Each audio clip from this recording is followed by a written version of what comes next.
Yung dalawang pro sa arm wrestling. Yan, nagsanggol ka, no?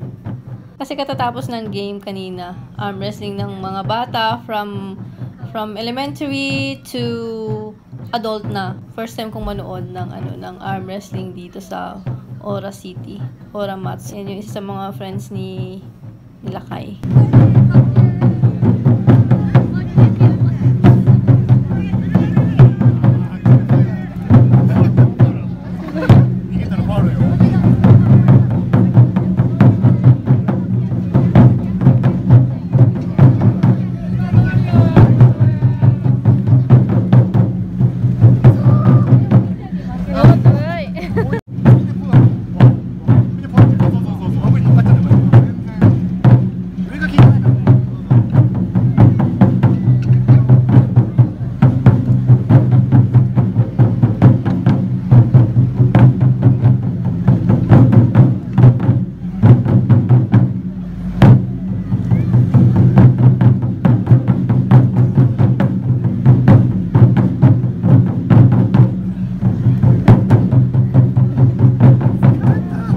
Ng arm wrestling competition. May mga bata from elementary school.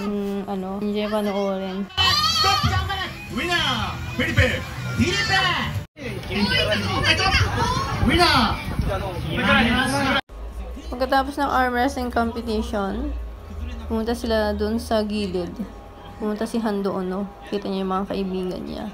Hindi ako makapunta kasi that time kumakain kami. May kinakain akong karne. Hindi ko maubos-ubos. Kaya pumunta na lang ako pagkatapos kong kumain yung nag-match kanina. Yung si Muscle Man at si Lakay. Yung nagliligpit na sila doon. And of course, hindi mawawala yung picture sa scene. Yan, kasama namin yung friends niya hanggang pagkatapos talaga ng fireworks, sinamahan kami. 3 kaming magkakasama.